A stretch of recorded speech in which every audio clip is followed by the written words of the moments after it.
Sir, thank you. Thank you, sir. Thank you. Honorable Finance Minister to reply.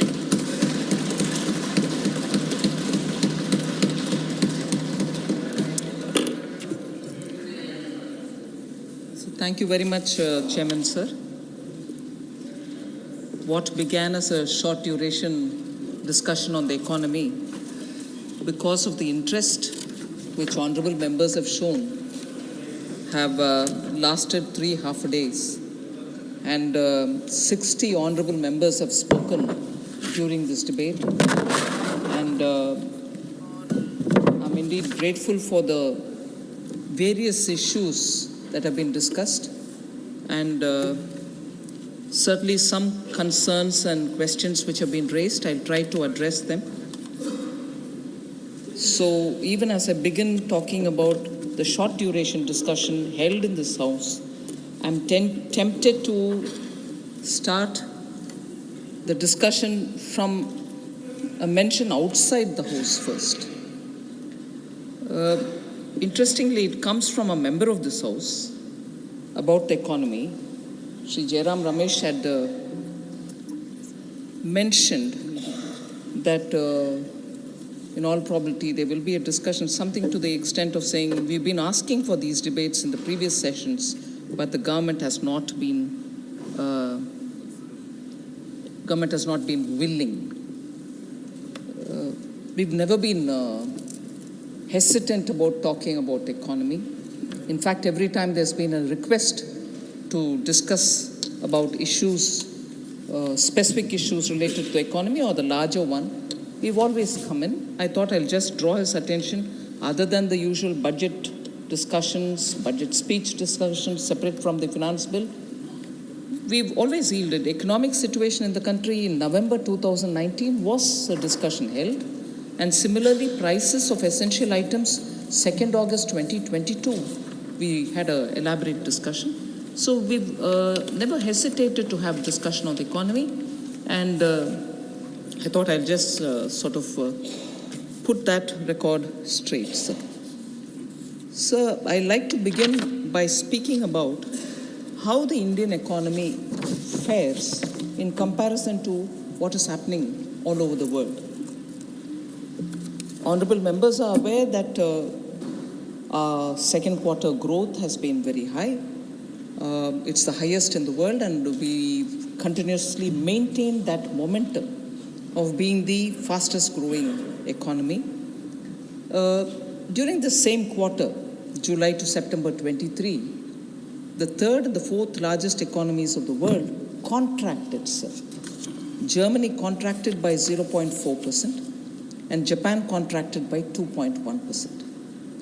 The other emerging economies, which are largely credited to be the engine of growth for the world as a whole, even emerging economies such as Vietnam grew by 5.33%, Malaysia by 3.3%, and Thailand by just about 1.5%. So when you compare all these developments around the world, and for India to have reached 7.6% in the second quarter is a very significant number that we cannot afford to miss. In just last 8 years, sir, India has become the 5th largest economy from being the 10th largest in 2014. So just in these last 8 years, we have reached the 5th largest in size. Sir, the activities are all across the economy. It's not as if one sector is doing well and on the back of that, because the temptation is to say that the services sector, particularly given the fact that the service sector in its software services and the newly coming in global capacity centers and so on, gives us the feeling, and also because the contribution of the service sector to the GDP is very high, touching almost 60%, there is a temptation to think, is this growth on the back of only one sector, whereas it's not. All sectors are growing, and growing significantly for us to notice it. So because of the Make in India program, and also because of the Prime Minister's production-linked incentive schemes, the manufacturing sector is also now significantly contributing to the economy. The manufacturing sector has registered the highest growth of 13.9% in Q2 of this year. Now, if that is one other point that we would like to notice, there is this emphasis that I like to place on the Purchasing Managers Index. Manufacturing number itself is 13.9% growing, but the Purchasing Managers Index in November 23 was 56, which is in the expansionary territory. Now, PMI has been in the expansionary territory for more than 29 consecutive months. So the sustained growth of manufacturing is very indicated by that. Now, again, a comparison for the manufacturing sector is comparatively, if you're looking at the major economies, including that of the United States of America, Australia, Eurozone, Brazil, China, and South Korea, they have seen a contractionary manufacturing PMI. Let's not miss this point, because all developed countries are all showing in their PMI, the Purchasing Managers Index, a contractionary terrain number. So just to highlight what I'm trying to say is, I've mentioned that 29 consecutive months we have seen the PMI in India in the expansionary territory, whereas in those countries, USA inclusive, they are in the contractionary trend. Now, I'll just read the October and November 23 numbers. For USA, it is just 50 in October, 49.4 in October, and 49.4 in November 2023. Similarly, for Canada, 48.6, 47.7. Australia, 48.2, 47.7. South Korea, 49.8, November 23 is 50. So on, everyone, in fact, the Eurozone collectively, 43.1, 44.3. So on, China's is 50.7 and 49.5. When I bring in China, I know I'm consciously bringing in, knowing that it's a larger economy, we are not matching up to them on many scores. But the index today, this is how it is. They're all in the contractionary territory, whereas we are moving forward. So overall, manufacturing. Now, what about exports? Overall exports in October 2023 rose by 9.43% year on year to US dollars 62.26 billions. So exports are also showing very clearly a sign to say that in spite of the consumption and also the demand coming down in the Western economies, our export is showing a growth. WTO halved the world's merchandise trade numbers. They said it's going to come down in 2023, and they said it will come down to 0.8%. India's merchandise exports in the same time has increased by 6.21% to 33.57 billion in October. So WTO tells you that everywhere it's going to come down to the level of 0.8%, whereas Indian merchandise export is going up, and it's gone up to 6.21%. Last year, sir, India was the world's second largest mobile phone manufacturer. We've exported $10 billion worth of mobile phones in 22-23. Now, passenger vehicles is very important. It's not a luxury item, it's a passenger vehicle. Middle class buys them. The export of passenger vehicles and commercial vehicles from India to many countries has increased. PV exports, therefore, increased by 15% to 6.62 lakh units in the year 22-23, compared to 5.77 lakh units in 21-22. Sir, as per the BCG report, made in India products are now seen increasingly. They're visible in the American supermarkets. Is that an indicator? Maybe not, maybe yes, but we can just gauge what is happening. in the American supermarkets, made in India products are now being increasingly seen in the shelves. While US goods imports from China have declined by 10% from 2018 to 2022, they rose by 44% from India during 18 to 20. Decline in 10% from China goods, whereas what we are exporting merchandise, goods from India, has gone up by 44% to the US. All this is also indicative of the fact that the net direct tax collection is going up. Till November 9th, 10.60 lakh crore has been collected, 21.82% increase year on year. GST collection is now almost on a monthly average stabilized at 1.6 lakh crores. Last month alone, it grew by 15%. E-way bills, very clear indicator of economy being in a positive territory. E-way bills generation has hit another record, and that is highest record till now, October 2023. It crossed 10 crores for the first time since its introduction, surpassing the previous high of 9.34 crores in August 2023. So 10 crores in October e-way bill generation. CapEx is a very important thing because we from the government for the last 3 to 4 years have been increasing the public expenditure on capital asset creation. States' CapEx also grew in this period. I recognize that. It grew by 74.3% year on year in the quarter ending the first quarter of FY24. And that is largely because 50-year interest-free loans are being given to the states from the center, and that special assistance, which is 50-year interest-free, sir, we have released 1.3 lakh crores.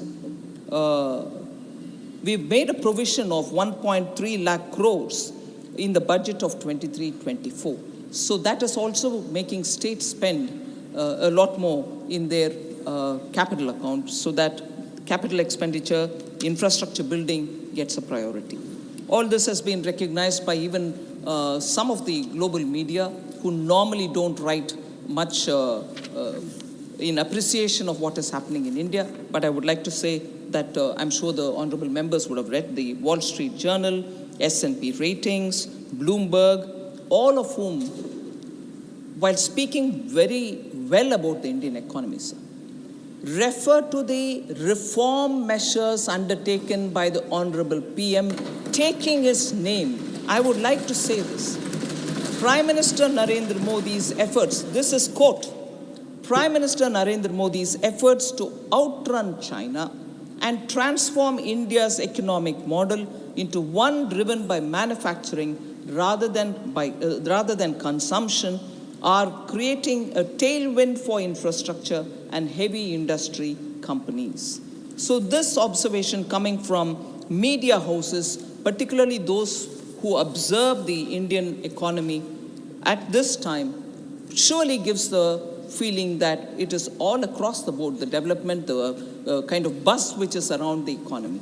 There can always be some points which I'll certainly come to some honorable members raising issue of, it's actually not reaching some parts of the ground, water is not reaching or this is not reaching. I'll come to addressing that.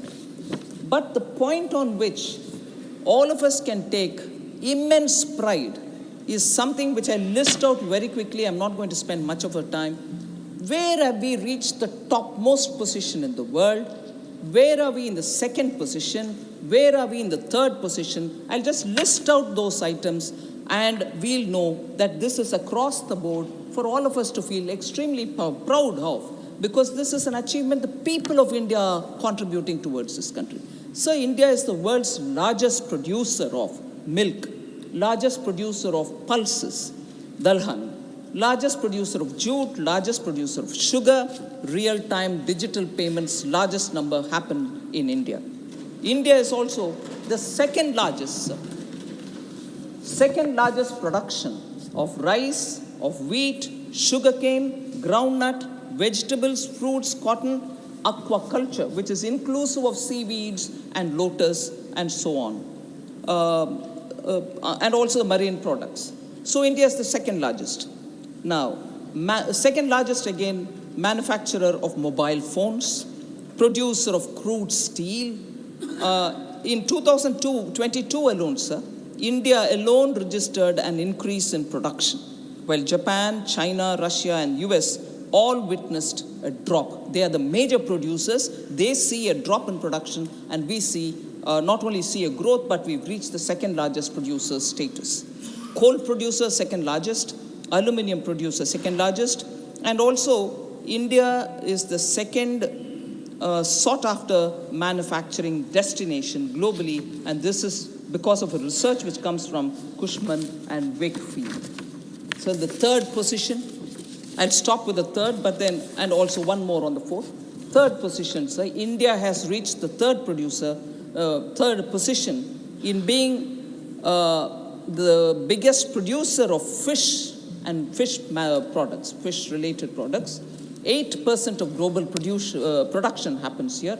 Startup ecosystem, third largest. Automobile market, third largest. Pharmaceutical industry, third largest. Power producer, third largest power producer. Limestone producer, third largest power producer. When I say this, I'm just taking my mind picture back to that one day when the grid collapsed over the western part of the country, and we were running short of technology to handle it, and we also had shortfall elsewhere in the country, but no more of that. Today, India is the third largest producer of power. India also has, especially when we're talking of climate and green action and so on, ranks third in forest gain area. India has added 2.66 lakh hectares of forest area every year between 2010 to 2020. So 2010, I'm including 10, 11, 12, 13. It's not as if, as often it is alleged, for this side of the house, it's always world began in 2014. No, world began also in 2010, and I'm recognizing it. India stands fourth, sir, globally in renewable energy installed capacity. This is a very attractive number, and also to see where our initiatives are giving us tangible results. Renewable energy installed capacity, fourth in wind power capacity, fourth in solar power capacity. And this is something which the REN 21 Renewables 2022 Global Status Report recognizes as a big achievement of India. Now, all this is not happening in only the metropolitan cities. Several things have changed in rural India, and as a result of which, our economy is getting the best from the rural area and also from the metropolitan. Purely concentrating on rural India, sir, I want to highlight the numbers between 2014 and 2023, just so that we know the economy is in many ways pulsating in rural areas, and there shouldn't be any apprehension that everything is happening in the urban. Food grain production, naturally. 2014, it was 265 MMT. 2023, it's 323.55 million metric tons. Food grain production has had a leap of an increase. Pulses procurement, 1.52 lakh metric tons in 2014. Today, 82.21 lakh metric tons, 54-fold increase. Pulses procurement from the farmers. Milk production, 146.39 million tons in 14 to 21.06 million tons in 2023. Ethanol production, which is going to directly benefit the farmers, just as others also, I suppose. Ethanol procurement, because you procure it from the farmer directly, 38 crore liters in 2014. Now it is 434 crore liters. Fund allocation, sir, for rural houses. In 2014, it was 66,046 crores. in 2014 to 23, totally 2.02 lakh crores, 3 times increase for rural houses, funds that have been allocated by us. Average annual person days generated under Manrega, that is something of interest for so many honorable members. 208 crore days in 2014, 248 crore days now in 2023. Sir, Gram Sadak Yojana, completed road length, 2014, 3.81 lakh kilometers. Now, 6.21 lakh kilometers, 2.40 lakh kilometers have been added on to the total which existed earlier. Agriculture budget, 2013-14, 21,933 crores. Now it's 1,25,036 crores, 5.7-fold increase. MSP payment for wheat, again this and the MSP payment for paddy going directly to the farmer, 2006 to 14, 2.39 lakh crores, whereas what has gone for wheat now between 2014 and 22 is 4.52 lakh crores. The MSP payment for paddy is even more striking. 2006 to 14, 3.09 lakh crores were given for the procurement of MSP payment which were sent to the farmers. Between 2014 and 22, 10.06 lakh crores have gone to the paddy farmers for MSP. So these are indicative that it is not one sector, it is not just the urban areas. The economy in all sides, urban, rural, everywhere, is seeing support from the government in terms of agricultural activities and also other activities. Otherwise, they wouldn't have reached these kind of milestones. Sir, it's not just the numbers. It's also the way in which some schemes get executed. I want, for the sake of honorable members, to do a comparison between schemes which existed earlier and schemes that we are implementing, and to show how the execution of these schemes are making a difference to the common man's lives. Sir, Jan Dhan Yojana is something which we speak very often for financial inclusion. There was a scheme called Basic Savings Bank Deposit Accounts, a scheme which was launched in 2005. In nearly 10 years of that scheme, after being launched in 2005, in 2014, 10 years afterwards, there were 24.3 crore this Basic Savings Bank Deposit bank accounts which were opened. That account, which was opened for these poor people, had no facility for a debit card, had no overdraft facility, and also no insurance coverage. Suppose this person who gets this account dies in after opening the account, there is an insurance payment. None of these provisions existed in that scheme. Whereas under NDA now, Jan Dhan Yojana, which was launched in 2014, and in 10 years, I'm comparing that 10 years, set of 10 years and here 10 years, in December 2023, 51 crore Jan Dhan accounts have been opened. Compare the 24.3 crore, which had no other highlights, whereas here with the highlights. What are the highlights here? KYC have been made easy, debit cards and UPI payments have been made, 10,000 rupees overdraft without collateral is provided for that account, and accident insurance cover is also provided. So, just want to show that looking at a recipient, the beneficiary who lives in a village, who needs financial inclusion, not just opening of an account, but also coverage, and also for him to do his business further with working capital. This scheme and that scheme, I just want to highlight. So in a way, I'm going to call these Naam Ke Vaste scheme, which existed earlier, find life now and actually reach the right kind of target in the beneficiary's name. So BSBD accounts were naam ke vaste. Pension, again naam ke vaste. Launch it, forget it. Swalamban scheme launched in 2010.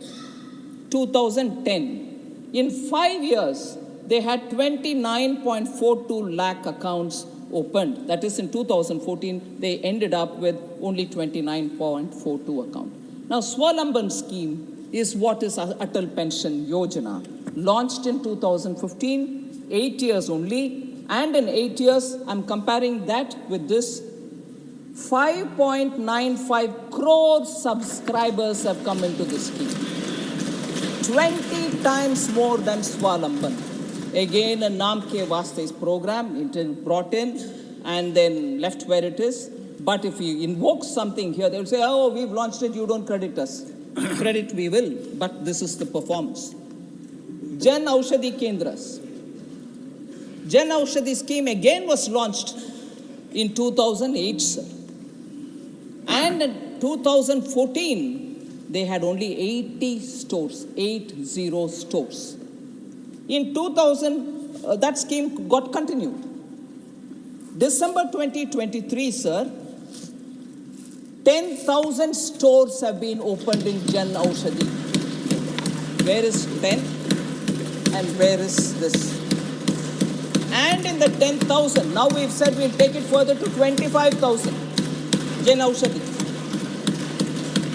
In the Jan Aushadhi Kendras, the common people, I go visit Jan Aushadhi Kendras and talk to the people who are buying medicines there, check up with them, whether the claim that in many cases the prices are less by 66%, 72%, 89% in some other are true or not.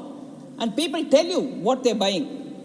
1,800 medicines are available, more than that, but I'm rounding it off. 1,800 medicines are available for the common citizen. Blood pressure, fever, seasonal illnesses, sugar, everything. And 2,000 plus equipments are also available there. So, I want to say again, another Naam Ke Vaste scheme, Jan Aushadhi scheme, has become meaningful for the common citizen, and this is how far it reaches. Another Naam Ke Vaste, sir. Rashtriya Swasthya Bima Yojana, launched in 2008. It ran 5 years till 2014. How many BPL families were provided any kind of insurance cover? 3.85 crores. And what was that cover? 30,000 per annum was the cover given. Ayushman Bharat, launched in 2018. By December 2023, 27.89 crore individuals have been provided health insurance cover, and that is 5 lakh an annum per family. Again, a Naam Ke Vaste. Another Naam Ke Vaste, sir, housing. Indira Awas Yojana, launched in 1985. 1985 to 2014, 29 years it ran, sir. 3.25 crore rural houses built. 3.25 rural houses built. PM Awas Yojana, launched in 2016, comparable. In 8 years, sir, both Grameen and urban put together, we have 3.6 crores of houses built. 29 years, 3.25 crore. 8 years, 3.6 crore households. Naam Ke Vaste. Now, sanitation, again, Naam Ke Vaste, one scheme. Nirmal Bharat Abhiyan, launched in 2009. 5 years till 2014, sir, 38.7% rural sanitation coverage was provided. I remember, I can't see him now, Professor Ram Gopal Yadav, who I respect a lot and who had a lot of, most of the time he intervenes to ask about what's happening in the ground, is there any difference? So his concern, I do take cognizance of, he spoke. I want to use this one data, there's also more which I'll use to answer his concern. Swachh Bharat Abhiyan, launched in 2014. Now, 2022 data, 95.4% of surveyed houses have access to toilets. 95.4%. So tap water connection. Again, A scheme launched in 2019. There's no a particular scheme with which I can exactly compare. 3.23 household, 3.23 crore households. That is 16.82 of the total households had tap water connection in 2019. But when the Jal Jeevan mission took force, in December 2023, 13.75 crore households have been connected with water. That is, we started with 16.82 households, 82 percentage of the total households. Now it is 71% of the total households which have got covered. So LPG gas cylinder, another naam ke vaste. LPG connections were provided under Rajiv Gandhi Gramin LPG Vitaran Yojana. 5.82 lakh beneficiaries were there as of 1st June 2014. And even that is not exactly comparable, because there the deposit for getting the cylinder was provided by the oil marketing companies. So really may not be exactly comparable, because here cylinder is free, connection is free, and then deposit is not taken. So this Ujjwala scheme which has come, sir, 99.8% households have been covered by 2021 itself. Currently, we have 9.8. Currently, we have about 9.8 crore beneficiaries. Domestic LPG connections in 2014, sir, totally, inclusive of Ujjwala, was 14.5 crore in 2014. Now it is 31.4 crore domestic LPG connections. Schemes which didn't have an earlier equivalent, I just want to quickly run through to say how section after section of those who are deserving of government policy support have been targeted through specific projects, schemes, and as a result, groundswell is seen. I just want to highlight. And very many times people do ask, what happened to farmers? Have you given them? You said you will give double their income and so on. Such questions get answered in this set of, very quickly I'll highlight, PM Kisan, sir. 11 crore beneficiaries get 6,000 per annum as income support. PM Mudra scheme, where people get collateral-free loan to run their small businesses. 44 crore beneficiaries with 25 lakh crore having been dispersed. And in that, 68% are women. Mudra loans. PM Swanidhi, 73 lakh beneficiaries, again 44% are women, and approximately 75% belong to non-general caste groups. PM Jeevan Jyoti Bima Yojana, 18.58 crore beneficiaries at 1.19 per day, that is 436 per year, life insurance of 2 lakhs. At this price, at this premium, they get a 2 lakh insurance. 18.58 crore beneficiaries have got it. PM Suraksha Bima Yojana, sir, 41.16 crore beneficiaries have received it. Total permanent disability cover of 2 lakh and partial disability cover of 1 lakh have already been dispersed. I mean, this is a cover, but many of them have received it. Stand Up India, sir, loans to 2.08 lakh beneficiaries. Rupees 22,000 crore loans have been dispersed. So from the government side, continuously, we are looking at helping people. Now I come to address issues raised by members of parliament, sir, while talking. There was a lot of concern about malnutrition. Member Derek O'Brien, former Finance Minister Chidambaramji, Ami Yagnik, all spoke about malnutrition. So I just want to highlight nutrition and sanitation, closely linked to each other. Very quickly, 11 crore toilets have been built under Swachh Bharat Abhiyan. Jan Aushadhi Suvidha sanitary pads at 1 rupee per pad is being distributed. Millets as Sri Anna is being promoted. Enrollment of girls in secondary education has increased from 75% to 79% between 14 and 2021. Institutional deliveries has also shown an improvement from 87% in 2014-15 to 94% in 2021. Percentage of first trimester antenatal care registration has shown improvement from 61% to 73.94% between 14 and 2021. There are also multidimensional poverty-related indicators which I will very quickly refer to. Member Dr. Sudhanshu Trivedi had gone into in great... No, come on. I sought his permission for a banter, right? Thank you, thank you.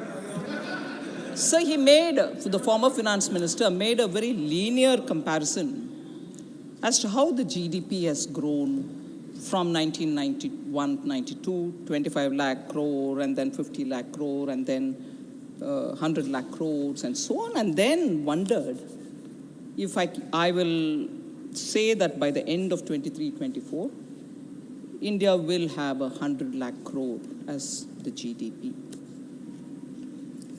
That is, if I understood, if I heard him right, he said going by the trend of doubling every 10 years, it might. So I'm confident that the question is asked with a certain sense of confidence that the Indian economy and people are contributing for its growth. But I would only refer to one editorial which appears today in a paper. I'm not saying my view, but if you would permit me, and I will also do an authentication and everything else, there is an editorial in the Economic Times today which says, a $4 trillion plus we go. GDP expected to catch up in the coming fiscal. And goes to elaborate, and there's just one line that I'll read for the House, for the benefit of the House, and I quote, as India's GDP rises, would the market cap rise in tandem? Though there is no direct correlation, there could be significant wealth effects that provide tailwinds to the economy. Retail investors own 10% of the equity, about $400 billion, and their share has been rising. That should help consumption, which accounts for close to 60% of the GDP. So, linking that to the growth of the GDP itself, this write-up, which is an editorial in a paper, which is a pink paper, which observes the Indian economy, we get a picture and a probable answer to the former finance minister. Sir, then the worker population ratio was also another issue that the Honorable former finance minister raised. I just want to highlight, incorrect it was for him to suggest that the worker population ratio has not improved. There is, obviously he's done some kind of a, if you permit me, whimsical calculation there and then, and which serves him well, and the interpretation is not right. As per the PLFS, that is the Periodic Labor Force Survey, WPR, the worker population ratio, that is the share of the employed in the total population, has increased to 56% in 2022-23 from 46.8% in 2017-18. And I underline the fact that this is post-COVID, that it has gone up to 56%. So there is an increase in the worker population ratio, and this is government's data. So youth unemployment rate, that is the age between 15 to 29, has declined unemployment rate has declined to 10% in 2022-23 from 17.8% in 17-18. So there, the unemployment is also declined, while youth LFPR has expanded from 38% to 44.5% over the same period. So unemployment is coming down. You have the data to show employment is also going up. In fact, sir, WPR in 2005 was 42%, which fell to 38.6% in 2011-12. So fall happened then. Then, despite a COVID, which is a once-in-a-century pandemic, we have revived the employment, and the data shows that very clearly. And also, sir, the various schemes that we have, Mudra or Swanidhi and so on, are promoting self-employment, particularly the lower sections of our society. More than 25 lakh crores have been dispersed to over 44 crore Mudra accounts. 68% of them are women. They do their own business and probably employ one or two more people there. 73 lakh street vendors have availed of cheap credit under PM Swanidhi program, and even in that 44% are women. So I think the hard work and the entrepreneurial spirit of the Indian youth who go in for small self-employment cannot be ignored at convenience and cannot be raised saying, oh, the poor are without jobs at some other time. There should be some kind of a alignment. So this was raised by very many members, other than former Finance Minister Kanimuri, Dr. Ashok Kumar Mittal, and also Sujit Kumarji, Jose K. Mani, all of them had raised this issue. So the attempt to bring more employment, self-employment among women is also shown by the program that has been recently launched. And I saw with my eyes when I went to the rural areas, particularly with the Vikasit Bharat Sankalp Yatra, I saw the excitement among women because Namo Drone Didi program is an amazing reception that I saw, where the women self-help group women are being picked up based on their interest to be given 15 days of training to operate drone, and subsequently in the 15 days, 5 days will be also on the field where they will go and test for themselves how to operate it, because they can use for spraying of fertilizers, for monitoring the crop health and so on. So they are going to be given drones as well through their SHGs. So women are now going to be handling technology-driven drones in the villages to help agricultural activity, and what can be more empowering for the women in the rural areas? Government's idea is to distribute 15,000, provide 15,000 drones to self-help groups, and for this an outlay of 1,261 crores. This scheme is 100% funded by the central government for a period between 2024-25 and 25-26. 2 years, this scheme will reach all the women in the rural areas so that they're trained in technologically handling this drone. Sir, concern has been expressed about inflation and inflation management. Quite a few members, Rajiv Shuklaji, Ashok Mittalji, Derek O'Brien, all raised the issue.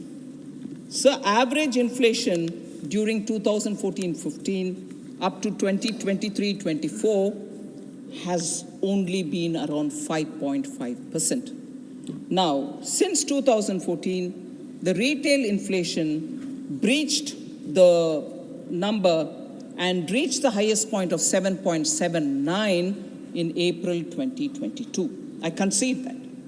But by contrast, of course, because that is important to remind ourselves that between 2004 and 14, the average inflation was 8.1%. So I just want this number to be in the back of our minds. And in between 2009 to 2014, the average inflation was 10.4%, double-digit inflation. So I just want that to be highlighted. We have taken quite a few steps to make sure that I know the Consumer Affairs Minister, the Food Minister Piyush Goyal, the Leader of the House, has been on and off releasing pulses, on and off releasing onions from the godown, from the buffer stock. Procurement and distribution of tomatoes and onions are happening as and when there is a need. Imposition of stock limits have been on pulses and wheat. Our trade policy also sees changes so that our buffer is kept safely for ourselves. And import restrictions and quotas have been introduced on specific commodities. More than that, sir, you would recall that the Honorable Prime Minister, before Raksha Bandhan, had brought down the price of cylinders by 200 rupees. And this impacted 9.8 crore Ujjwala beneficiaries, and who now get 300 rupees subsidy, and the cylinder costs 603 rupees only for them. And similarly, it has been mentioned by several people, the PM Garib Kalyan Anna Yojana provides 81.35 crore beneficiaries for the next 5 years food grains for free. Contrast this with those states which, when we reduced the duty on petrol and diesel, did not reduce, and some of those states were lost by those ruling dispensation because it kept the price very high. And I would just recall that Punjab, Rajasthan were all such states who refused to budge. On the contrary, Punjab even raised the price. So, Himachal also. So, these are states which are going against the well-being of the poor, but question us, saying, oh, you're not taking care of the poor. Why wouldn't you want to reduce the price? We have done it 3 times, and now it's come down to 603 per cylinder, sir.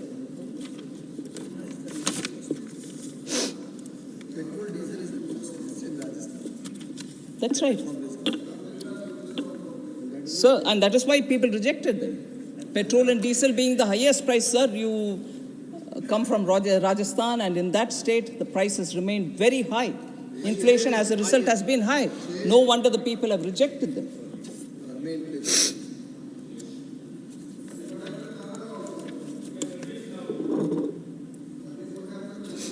So there were concerns expressed about savings in the economy.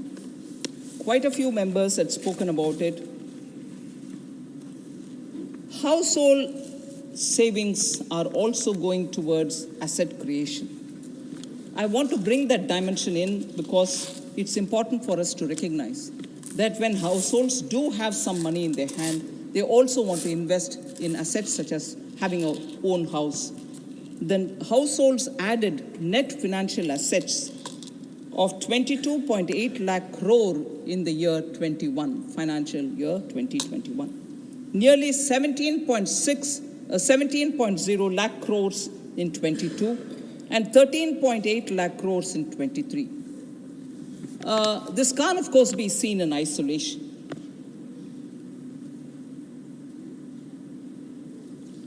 This is an incremental purchase of an asset for themselves. They're making smarter choices, not just putting it in post office accounts. People are also now investing in the retail market. Retail market consists of small investors who are coming for small shares, and they're doing it on their own, not going through mutual funds. Overall household savings, sir, which includes financial and physical savings, grew at 9.2% CAGR between 13-14 and 21-22. That is 8 years. It's grown in that kind of a number. The nominal GDP has grown at CAGR 9.65 during the same period. Hence, the household savings has remained constant. It has not come down. But the fact that it is going also to through the stock markets, net unique account, demat account opened, are also reaching record numbers. I just want to highlight that the asset under management of the Indian mutual fund industries, for those who are going through the mutual fund, has grown 5 times in 10 years from 8.34 lakh crores in October 2013 to 46.71 lakh crores in October 2023. Total demat accounts in India, have crossed 13 crores, the highest ever touched in India. It has increased by almost 6 times since 2014, when it was only 2.18 crores. It has tripled since the onset of COVID-19, which is a remarkable point to be observed.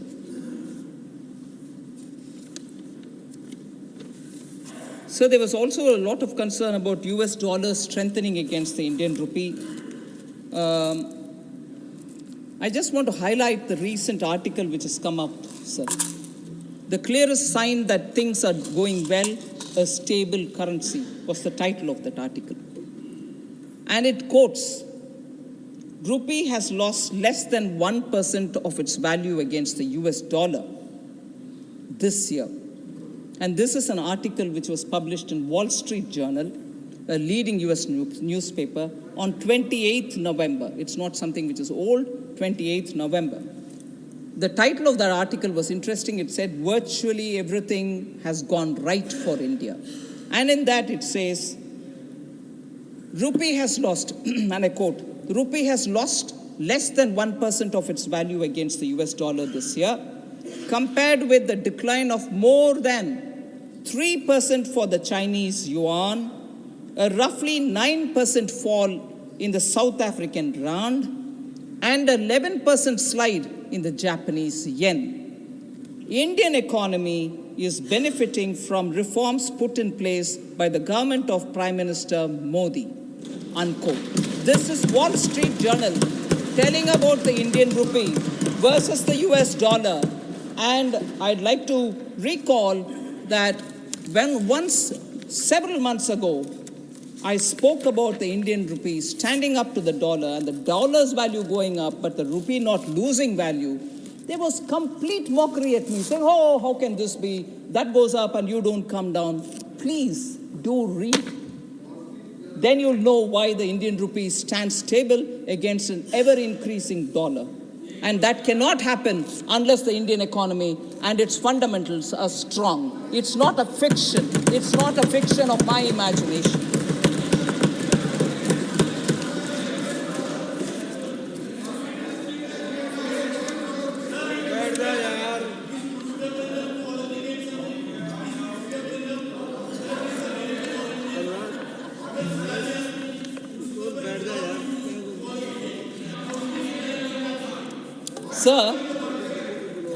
Sir, I will come up to something more on which John Britta's honourable member would have more interest about Kerala. I'll come to that. So reserve some energy for that. So the next question was about,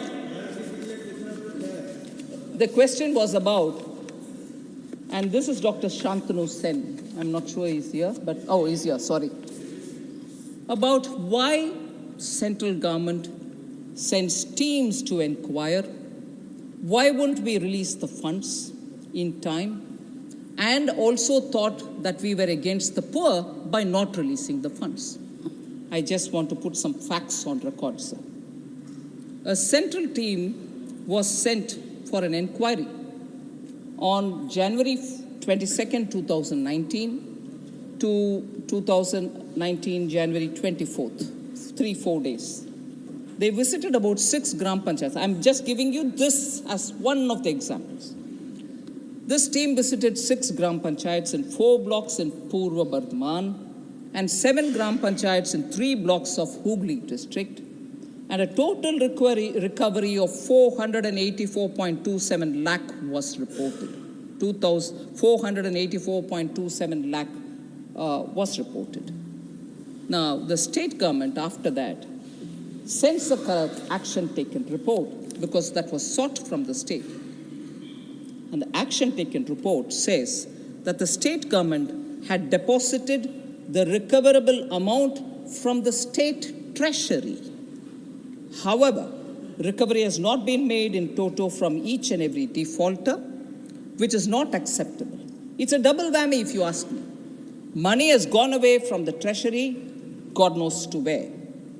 And when that is questioned even by the CAG or by the inquiry teams, quickly that money is made good by putting it from the treasury into the account where it has to go. You're using the taxpayers' money to make good of leakage which has happened. And when the leakage is spotted, that money is not getting recovered.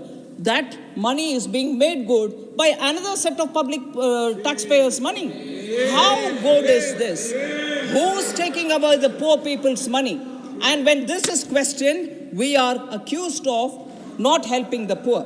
Sir, the action taken further says the action taken such as FIR, disciplinary action against officials, dismissals, etc., are against very low-ranking panchayat level officers, and no case against the district level or senior officers has been made. Then, the other kind of thing which got noticed was existing work is getting shown as work done under Manrega. That work is already done and it is there. You're re-putting it under the Manrega account. Is it wrong to highlight it? This was double accounting. So, when you question us, saying you have not released money, you are sending teams. The teams are finding all this out. So, existing work gets fraudulently shown as work done under Manrega. And you also, even worse, sir, a state which had a long tenure of communists and who question everything done here should be questioning some things which is happening in Bengal. Private tea estate gets road done under Manrega, sir. Private property gets work done under Manrega. Communists couldn't even raise it. And when we raise it, hurray, how can you use Manrega money for doing a private laying of the road in a tea estate which is owned by a large tea estate owner?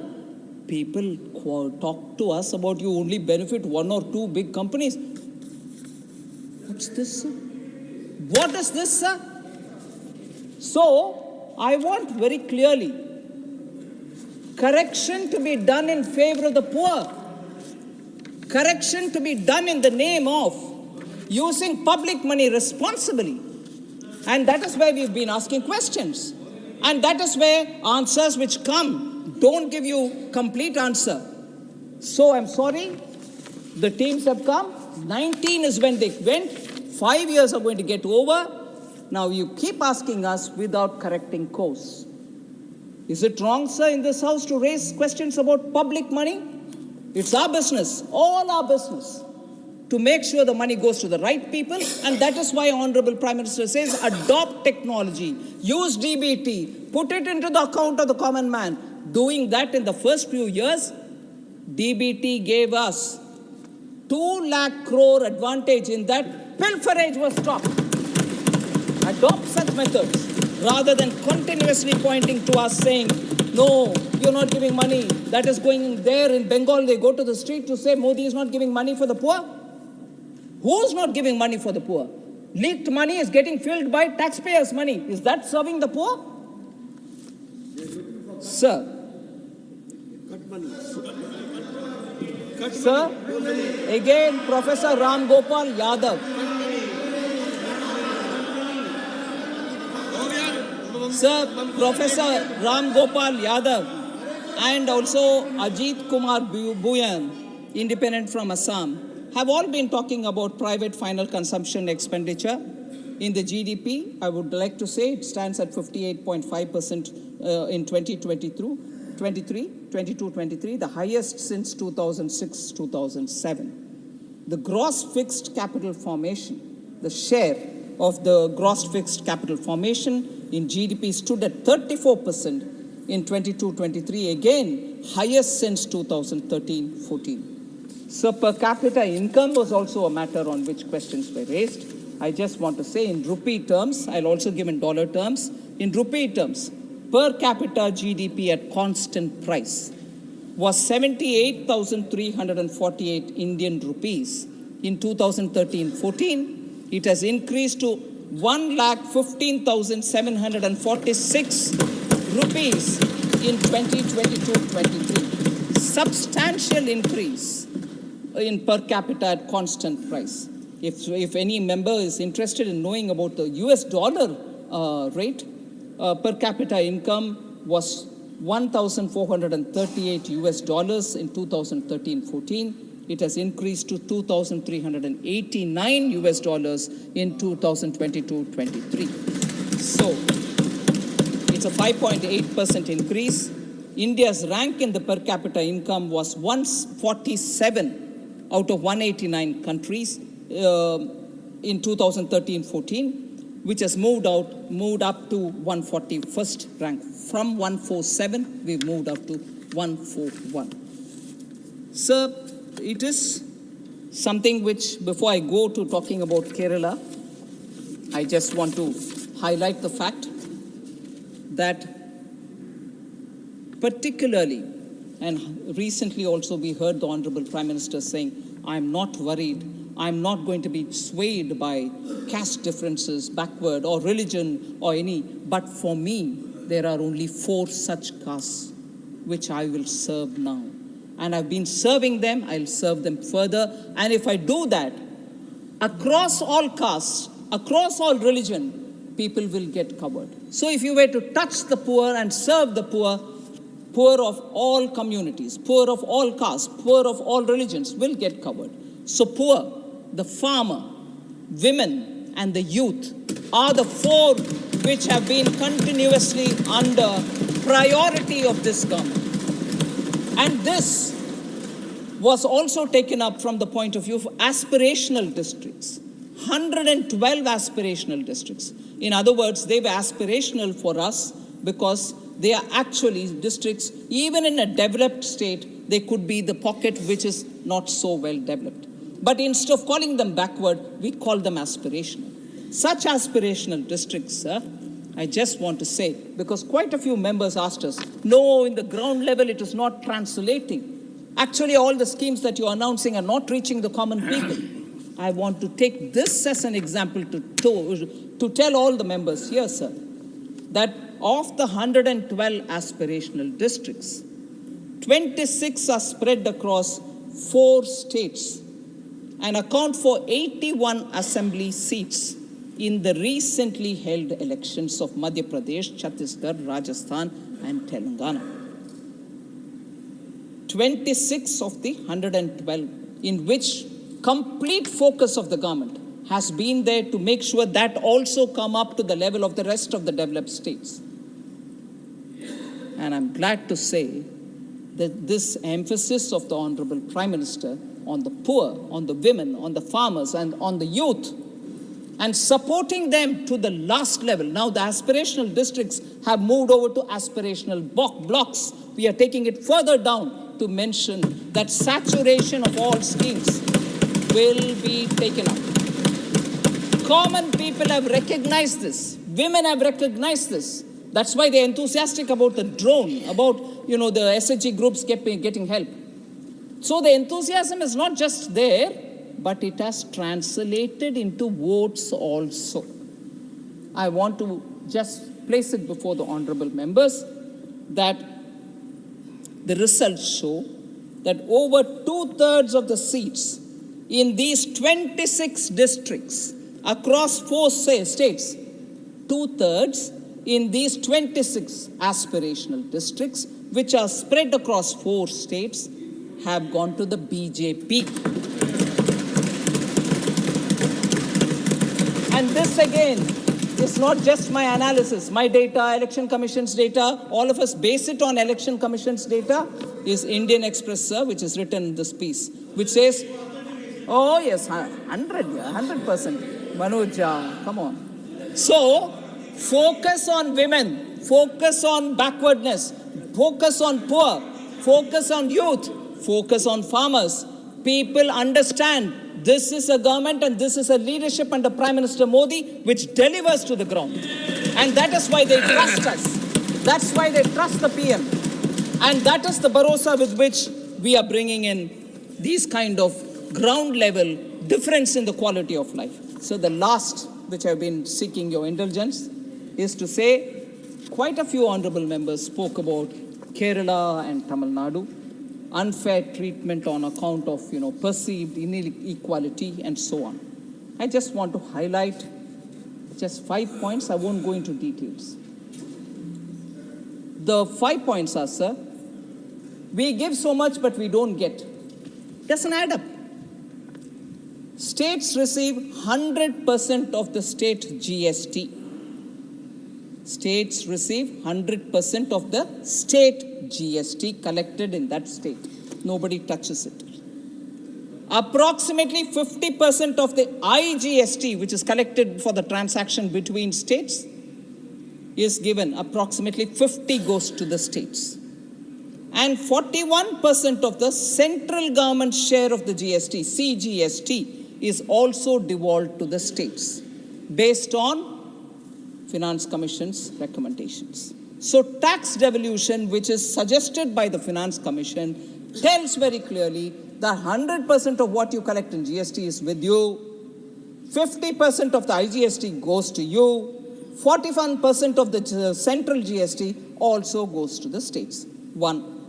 Second, industrialized states like Tamil Nadu have very many companies which are registered there, but which have pan-India operations, and they have concurrent tax payments. Example, sir. Tamil Nadu is one of the leading automobile manufacturing state. We all know that. Manufacturers make profit because these automobiles are sold across India. So you pay the tax, all of us pay the tax. And similarly, plantations from Kerala make profits selling their products to all over India. This explains why location of direct tax collection may not be fair and equitable principle, may not be on the fair and equitable, because the money comes from everywhere, but the tax is paid in the state in which they are registered. So if automobile companies are registered in Sri Perumbudur in Tamil Nadu and they pay their tax from there, it's not just that Tamil Nadu tax money is in it, all our tax money is in it. So when we say each state has, I've contributed this much, what have you given back? I want to say the tax is from all Indians, sir. Your company is registered there and you pay your tax. So let us think about it. Third, sir.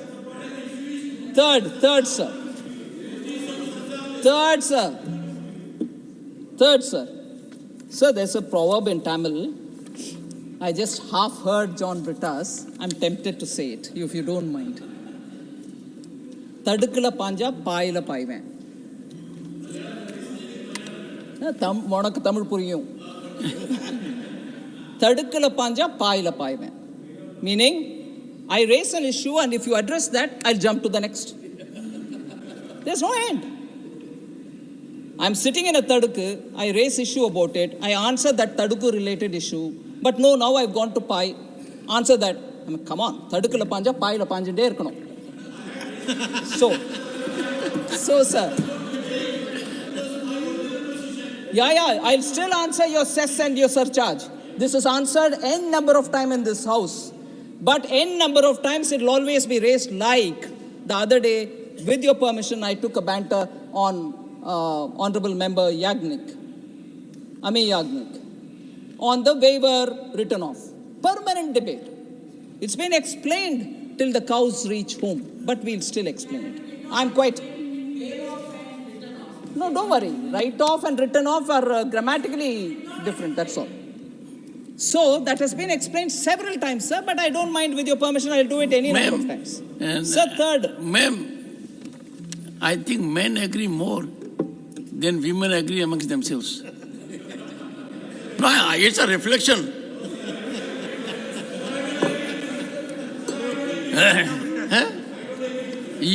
Have you ever agreed with me?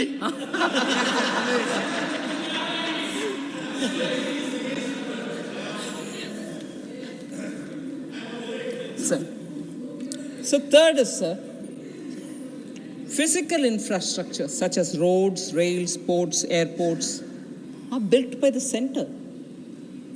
And expenditure on internal and external security is completely the center's. So we have to make comparisons taking these points into consideration. The last 2 points, sir. I'm just giving this as an example. Tax devolution made to Kerala and tax devolution made to Tamil Nadu during the 14th, 13th, 14th and the 15th Finance Commission. Kerala, sir, when that is 32% devolution, 13th Finance Commission, had 33,368 crores. When I'm saying 13th Finance Commission, its period was 2010-11 to 14-15 in that duration. 33,368 crores. Then when the 14th Finance Commission submitted its report and its report's recommendation was accepted, just as soon as Prime Minister Modi took charge in 2014, and that 2014 report came into effect from 2015-16 to 2019-20. By that time, because the recommendation of the 14th Finance Commission was 42% will have to be devolved to the states, so the 32 became 42 in the tax devolution. 15th Finance Commission, it became 41 because of Jammu Kashmir becoming union territory. So 15th Finance Commission, it is 41%. And 15th Finance Commission term, which is running now 2021 to 25-26. So I'm reading the numbers for those three Finance Commission terms.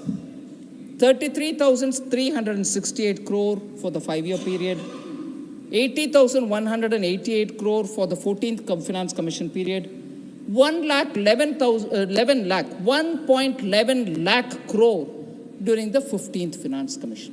33,368, 80,188, 1.11 lakh crore now in the current period.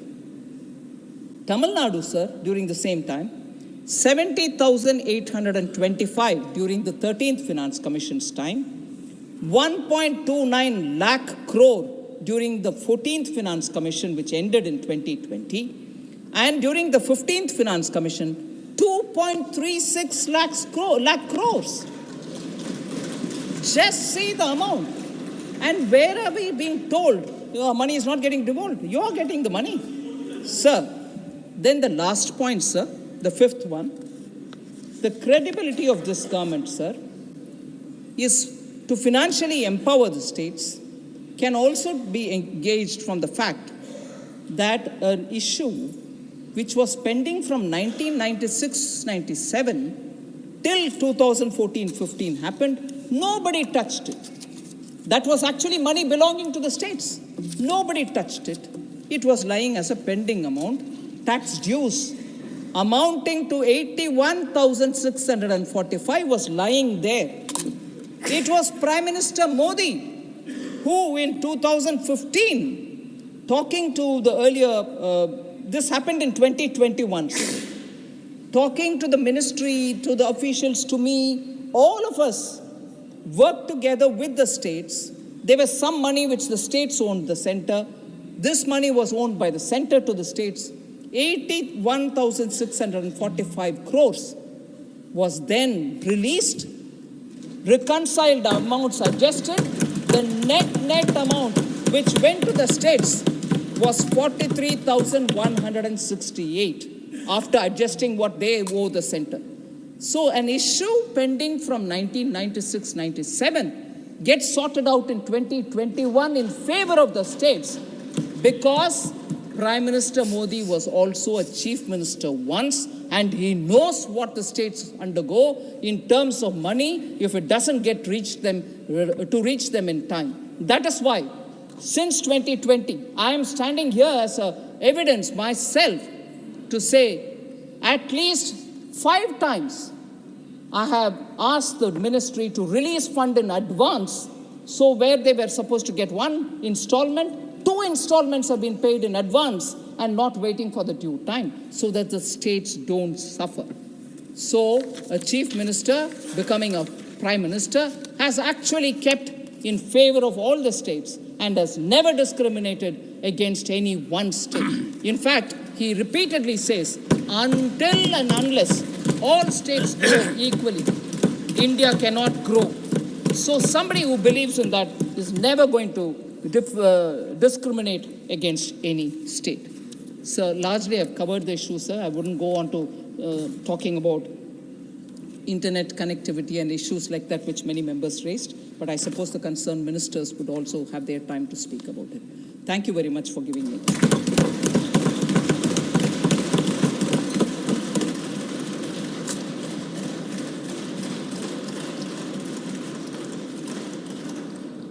Honorable members,